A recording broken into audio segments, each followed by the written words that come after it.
En el versículo 19 del capítulo 25 arranca una extensa sección hasta el capítulo 36, versículo 43. Estamos hablando de más de 10 capítulos. ¿Qué es lo que pasa en esta gran sección? Que tiene como una cierta unidad esta sección. Se le podría poner de título Los patriarcas Isaac y Jacob. Este podría ser el título de esta gran sección.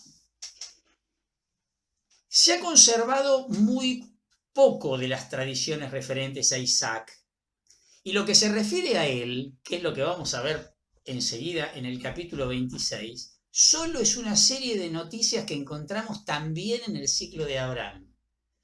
De hecho, las tradiciones de Isaac fueron absorbidas por el ciclo de Abraham o el de Jacob. Concretamente, lo que pasó fue esto.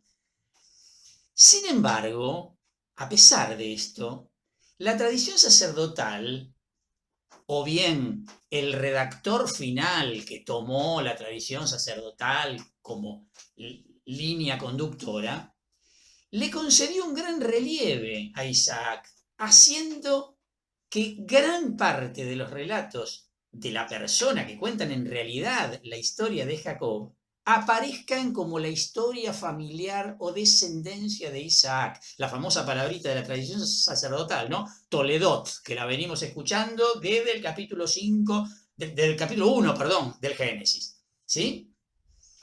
Esto lo hizo, ¿de qué manera? Comenzando los relatos con la indicación, esta es la historia familiar de Isaac, que es lo que vamos a leer ahora mismo en el versículo 19 del capítulo 25, y concluyendo con la noticia de la muerte del patriarca, Isaac, recién en 10 capítulos más adelante, en el capítulo 35, versículo 29.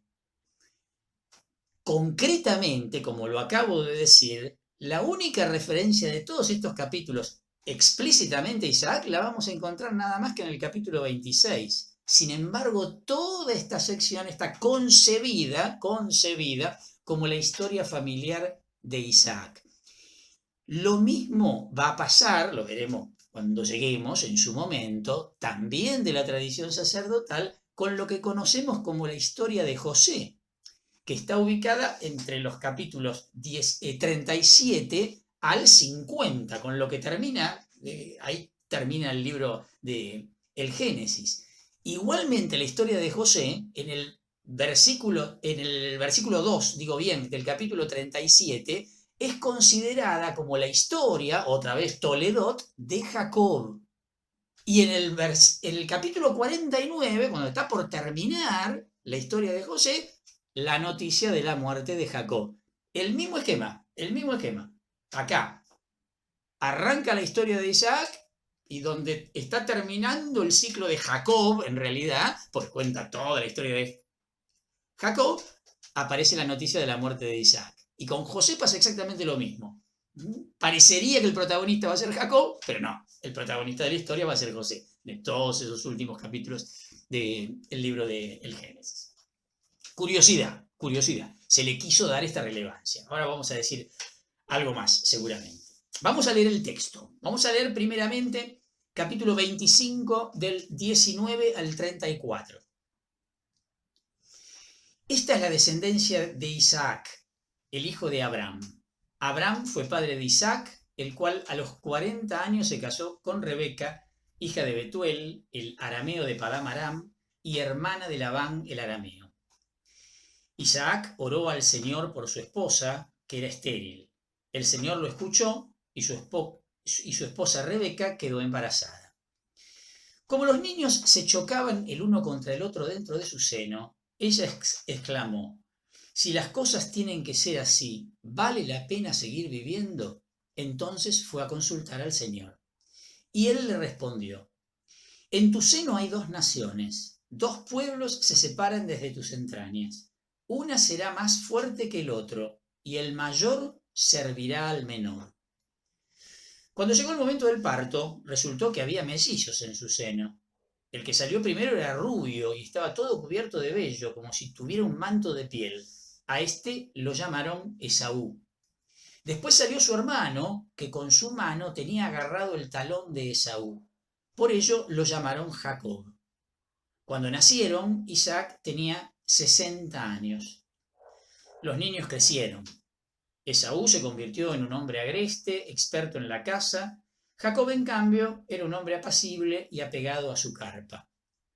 Isaac quería más a Esaú porque las presas de caza eran su plato preferido, pero Rebeca sentía más cariño por Jacob. En cierta ocasión, Esaú volvió exhausto del campo mientras Jacob estaba preparando un guiso. Esaú dijo a Jacob: «Déjame comer un poco de esa comida rojiza porque estoy extenuado».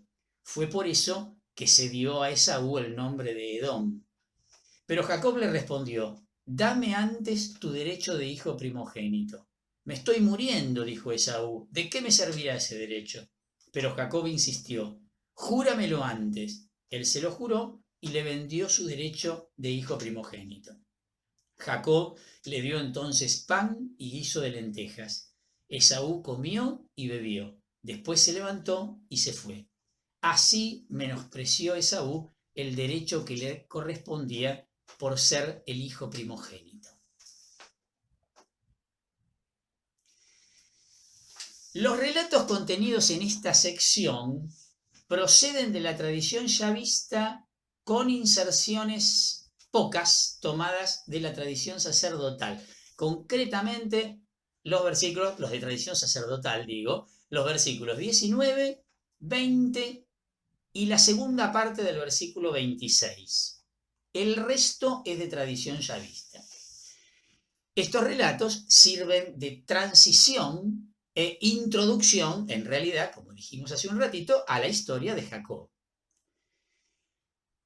Se fijaron, abundan las genealogías. Bueno, estas genealogías van a proporcionar el material para algunas implicaciones históricas y teológicas. El cuadro histórico describe la superioridad de Israel sobre su vecino del sur, que son los edomitas, representados en la persona de Esaú. Lo vamos a repetir varias veces esto. El cuadro teológico presenta la elección divina del candidato más improbable como heredero de las promesas.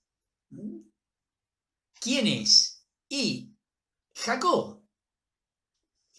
Esaú, que es el primogénito, el preferido del padre, el más fuerte de los hijos, es rechazado en favor de Jacob a pesar de todas estas evidentes características positivas que lo hacían mucho mejor candidato, además de ser el candidato, porque era el primogénito de verdad, pero además tenía las cualidades para esto.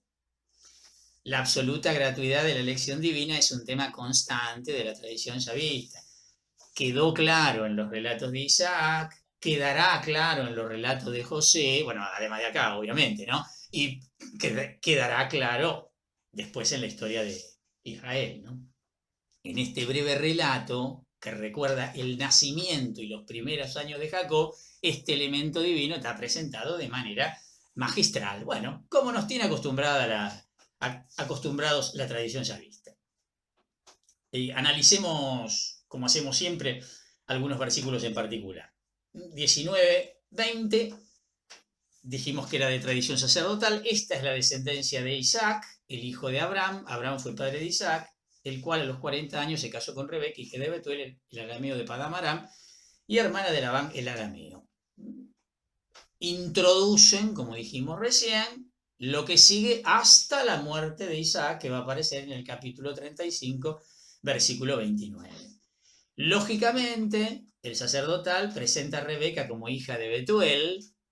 Traigan a la memoria todo lo que habíamos visto en el capítulo 24, lo vamos a tener que tener presente esto. ¿Se acuerdan? Cuando el siervo de Abraham va a buscar esposa para Isaac, que de hecho después vuelve con Raquel. Bueno, ya lo hablamos esto, y ahí aparece, en las inserciones sacerdotales, aparece como hija de Betuel.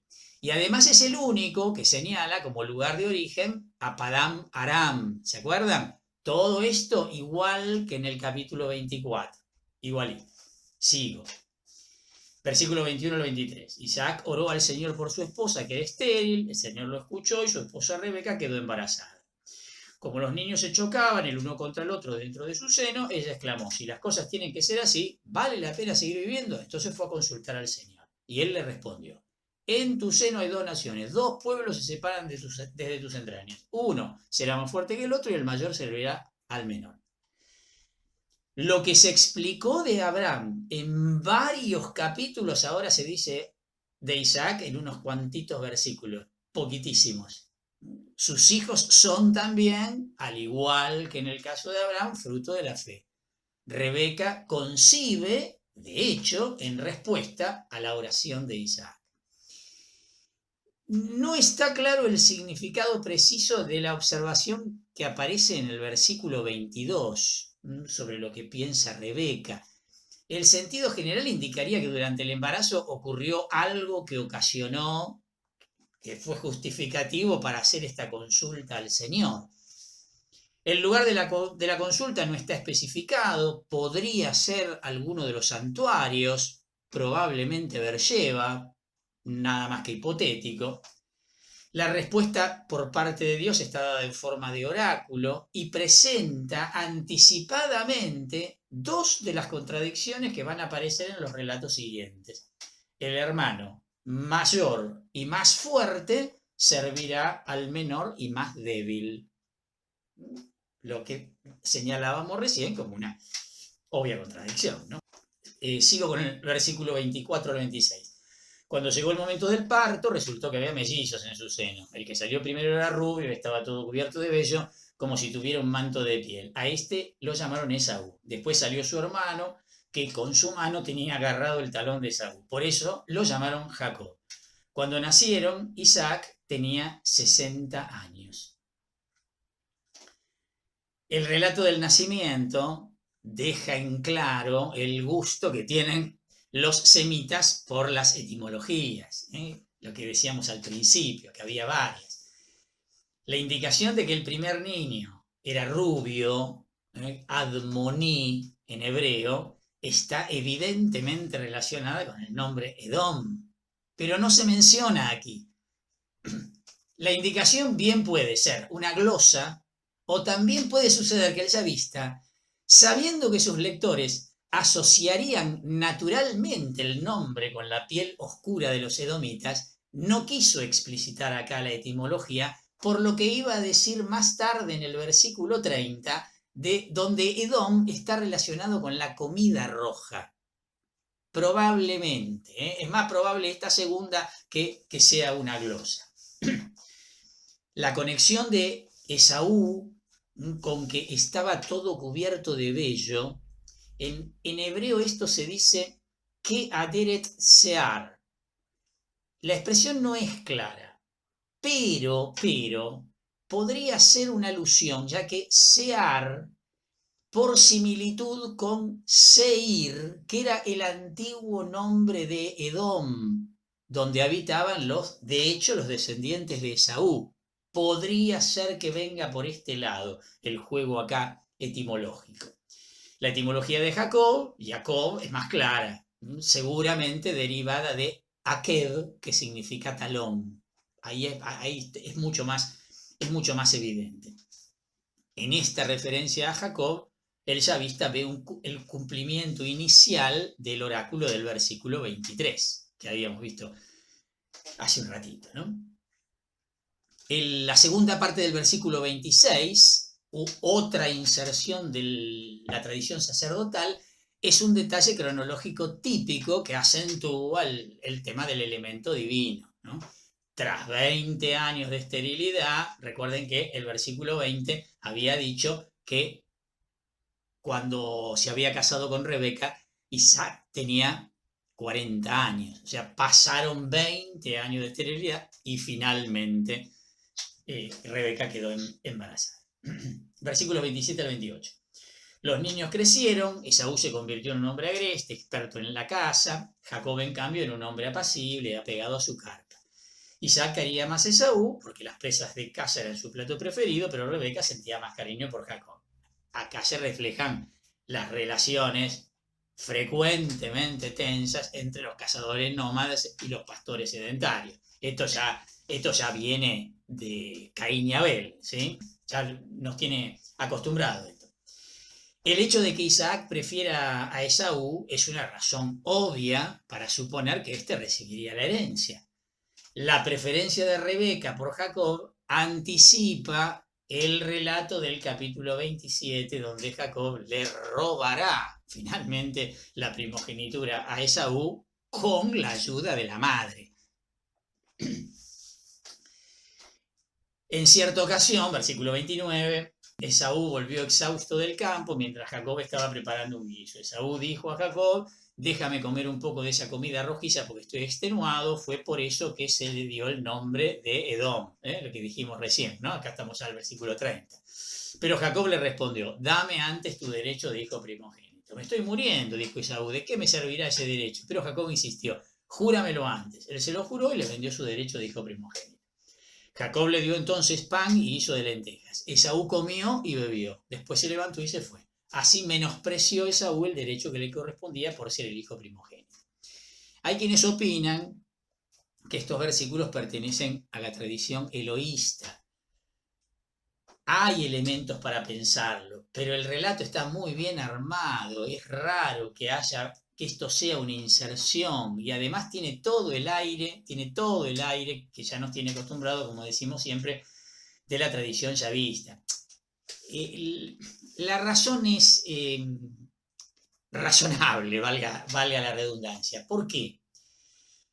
Porque en esta versión del relato del tema de la primogenitura, Jacob queda un poco mejor parado de lo que va a quedar en la narración del capítulo 27, que se llevaría mejor con esta preocupación moral que constantemente tiene la tradición eloísta. Acá, en última instancia, ha habido un trueque, las cosas están claras. Sí, por supuesto que alguien puede decir, pero Jacob se aprovechó del hambre de su hermano. Sí, es cierto, pero al menos no hay trampa. En el capítulo 27 vamos a encontrar trampa, falsedad, mentira, desastre. Es el capítulo 27 moralmente hablando. Entonces hay quienes dicen: probablemente esta sea la versión eloísta de la otra versión que él haya visto del capítulo 27. Razones para pensarlo, evidentemente, hay. Estas son. Nos encontramos con otra etimología popular después de la petición del alimento rojo.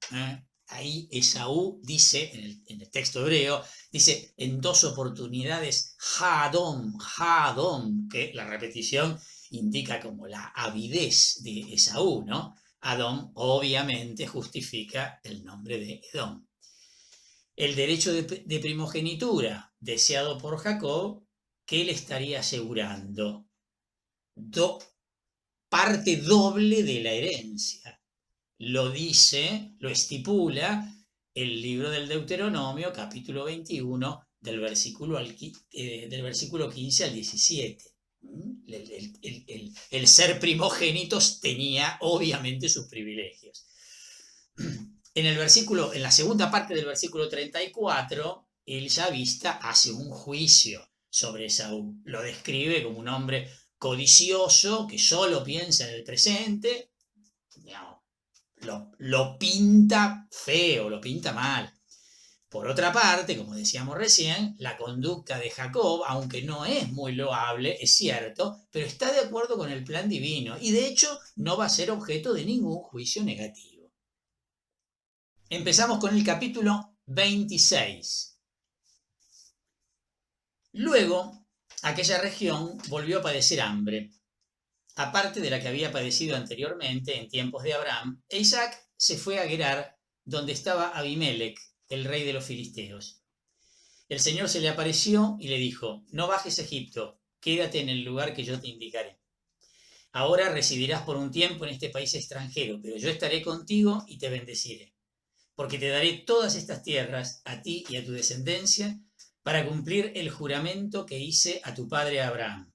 Yo multiplicaré tu descendencia como las estrellas del cielo y le daré todos estos territorios, de manera que por ella se bendecirán todas las naciones de la tierra.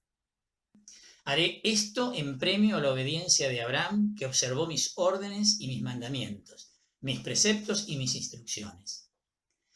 Mientras Isaac estaba en Gerar, la gente del lugar le hacía preguntas acerca de su mujer, pero él respondía, es mi hermana. Tenía miedo de confesar que era su esposa porque pensaba, esta gente es capaz de matarme a causa de Rebeca, que es muy hermosa. Ya hacía bastante tiempo que se encontraba allí cuando Abimelech, el rey de los filisteos, al mirar por la ventana, vio que Isaac estaba acariciando a su esposa Rebeca. Abimelech lo mandó llamar y le dijo, no cabe ninguna duda, ella es tu esposa. ¿Cómo dijiste entonces que era tu hermana? Isaac le respondió, porque pensé que podían matarme a causa de ella. Pero Abimelech replicó, ¿qué nos has hecho? Faltó poco para que uno de nuestros hombres se acostara con tu mujer y entonces nos habrías hecho responsables de un delito. Y Abimelech dio esta orden a todo el pueblo. El que toque a este hombre o a su mujer será condenado a muerte. Isaac sembró en aquella región y ese año cosechó el 100 por 1 porque el Señor lo había bendecido. Así se fue enriqueciendo cada vez más hasta que llegó a ser muy rico. Adquirió ovejas, vacas y una numerosa servidumbre, y los filisteos le tuvieron envidia. Los filisteos taparon y llenaron de tierra todos los pozos que en tiempos de Abraham habían cavado los servidores de su padre. Y Abimelech dijo a Isaac, aléjate de nuestro lado, porque tú has llegado a ser mucho más poderoso que nosotros. Isaac se fue de allí y acampó en el valle de Gerar, donde se estableció.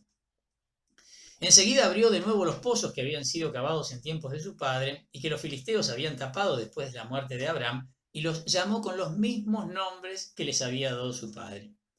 Pero cuando los servidores de Isaac, que habían estado cavando en el valle, encontraron un manantial, los pastores de Gerar discutieron con los de Isaac diciendo, esta agua es nuestra. Entonces Isaac llamó a ese pozo Esek, que significa litigio, porque allí habían litigado con él.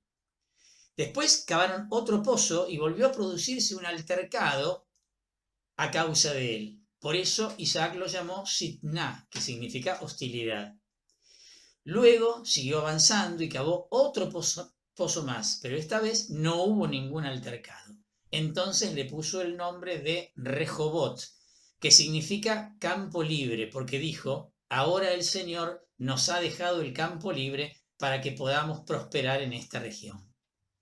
De allí subió a Beersheba, y esa misma noche el Señor se le apareció para decirle, yo soy el Dios de Abraham, tu padre, no temas porque estoy contigo, yo te bendeciré y multiplicaré tu descendencia por amor a mi servidor Abraham. Allí Isaac erigió un altar e invocó el nombre del Señor. En ese lugar estableció su campamento y sus servidores comenzaron a cavar un pozo. Mientras tanto fue a verlo Abimelech, que venía de Gerar, junto con Ahuzat, su consejero, y Picol, el jefe de su ejército. Isaac les preguntó, ¿para qué vienen a verme, si fueron ustedes los que se enemistaron conmigo y me echaron de su lado? Ellos le respondieron, hemos comprobado que el Señor está contigo y pensamos que entre tú y nosotros debe haber un acuerdo ratificado con un juramento. Por eso queremos hacer una alianza contigo. Tú no nos harás ningún daño, porque nosotros no te hemos causado ninguna molestia, sino que siempre fuimos amables contigo y te dejamos partir en paz. Tú eres ahora bendecido por el Señor. Isaac les ofreció un banquete y ellos comieron y bebieron. Al día siguiente se levantaron de madrugada y se hicieron un juramento mutuo. Luego Isaac los despidió y ellos se fueron como amigos. Aquel mismo día, los servidores de Isaac vinieron a traerles noticias sobre el pozo que habían estado cavando y le dijeron, hemos encontrado agua. Él llamó a ese pozo Sibá, que significa juramento. De allí procede el nombre de la ciudad de Beersheba hasta el día de hoy. Cuando Esaú cumplió 40 años, se casó con Judith, hija de Beeri elitita, y con Basmat, hija de Elón elitita. Ellas fueron una fuente de amargura para Isaac y Rebeca. Ya habíamos dicho que este capítulo es el único que contiene relatos dedicados exclusivamente a Isaac y que a su vez estos son duplicados de los relatos del ciclo de Abraham. Recordarán que esto ya lo habíamos leído. La relación con el ciclo de Abraham y no con el de Jacob se ve confirmada por el hecho de que no se mencionan a los hijos de Isaac. Los versículos 34 y 35 son de hecho una inserción sacerdotal. Y además se supone por la narración que marido y mujer, Isaac y Rebeca, eran todavía muy jóvenes, por lo que dice el versículo 7, sobre que era hermosa, bueno, esto mismo que había aparecido de Sara, ¿no? Originariamente separadas, las noticias fueron fusionadas por el yavista. El propósito de unir estos relatos y la intención teológica que contienen es equivalente a la de sus paralelos del ciclo de Abraham. ¿En qué consiste? Dejarle claro a los lectores que el plan divino prosigue en Isaac. Este plan, que había comenzado con Abraham y alcanzará su punto culminante en Jacob, debía realizarse también en Isaac, que es el vínculo entre ambos. Está clarísima cuál es la intención teológica.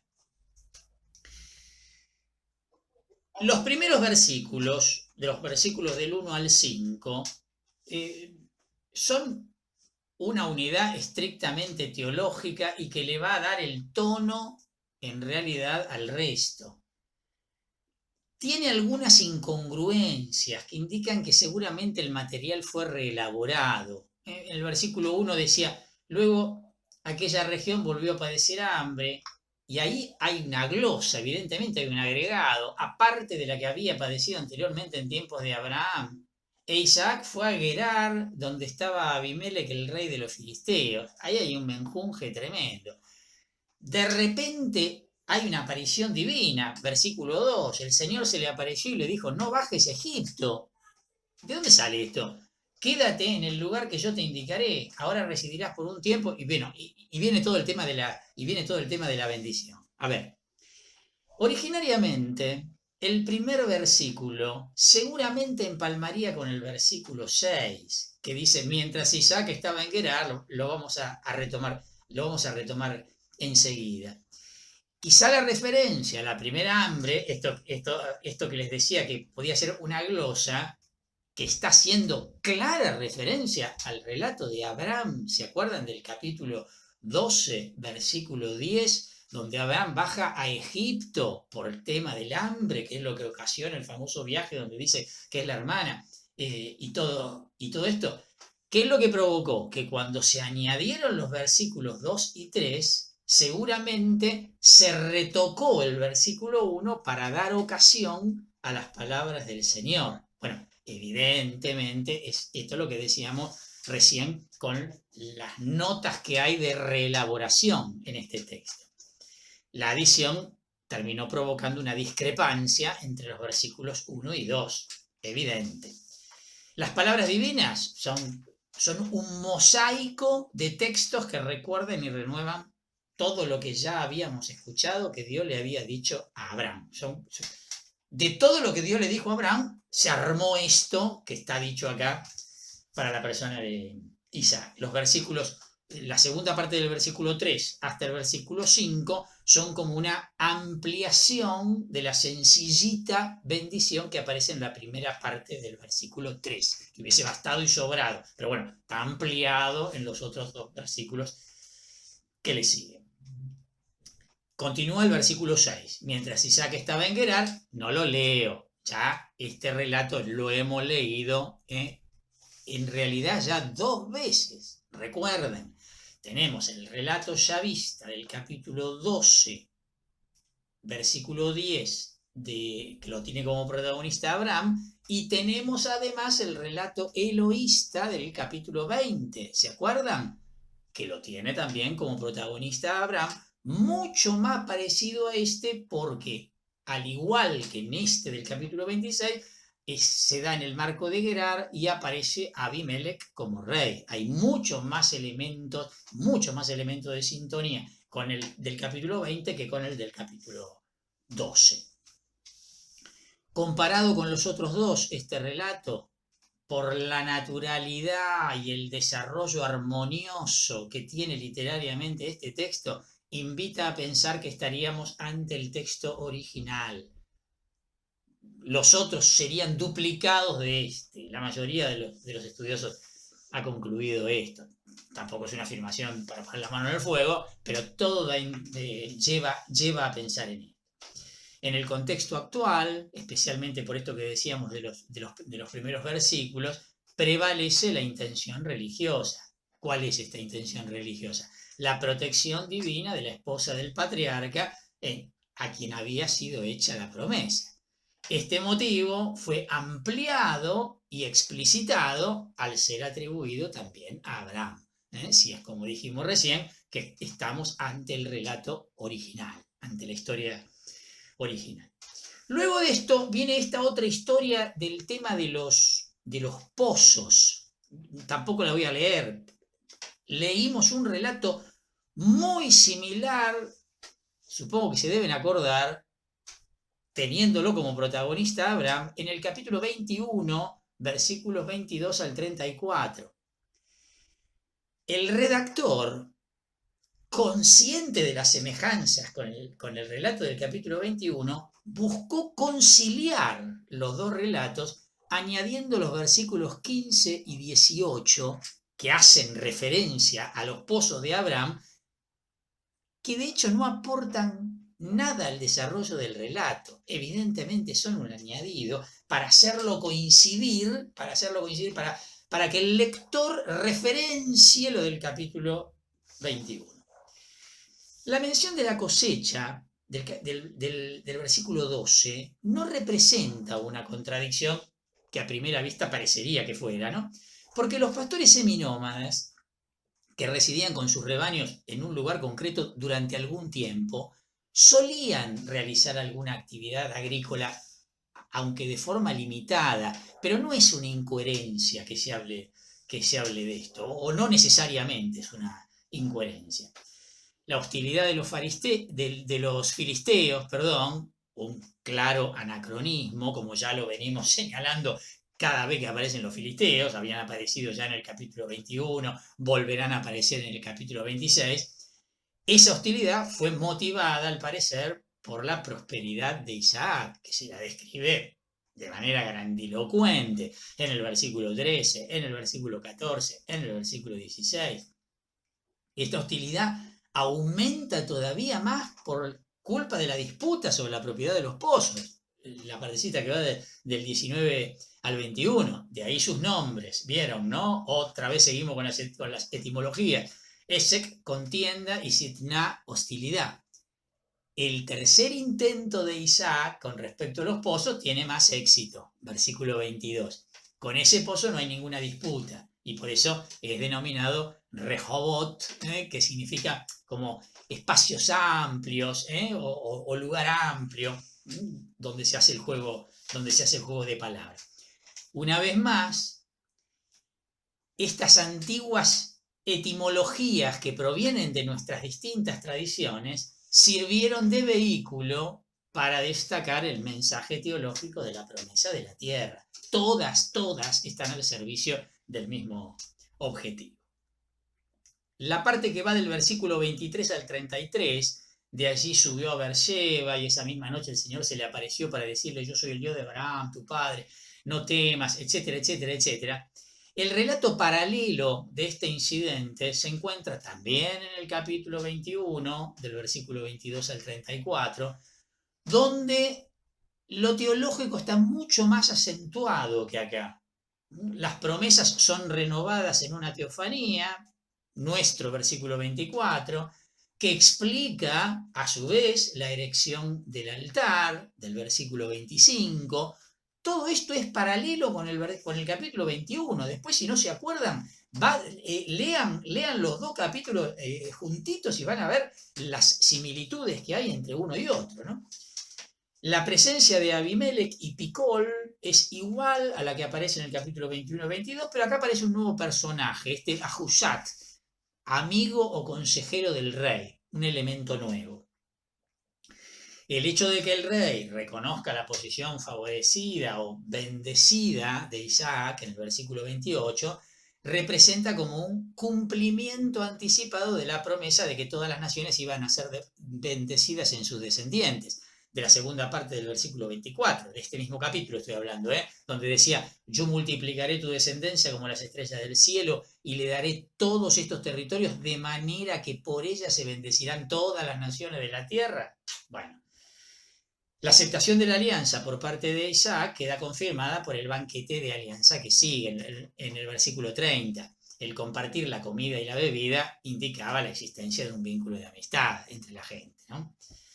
El relato termina con la noticia de que se encontró un pozo y se le dio un nombre en conmemoración a la alianza. Acá hay una cosa curiosa.